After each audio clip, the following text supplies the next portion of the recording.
This video is an overview of the installation process for the Viking Range 7 Series Multi-Unit Refrigeration Connector Kit. If custom panels are being installed, refer to your instruction manual. Open both doors. Remove the plastic film from the center connecting trim. Install the center connecting trim by pressing it in between the two units. The center trim should be even with the top of the units. Install the cabinet side trim to the cabinets with the screws provided.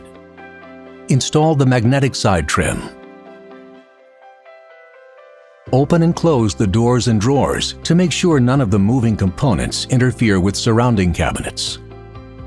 Ensure there are even gaps across the front and sides of the unit. Refer to your installation manual if adjustments are needed. Verify your unit is operating after installation by referring to your installation manual. Turn on the heater by pressing the vacation button and the up button and holding for 5 seconds.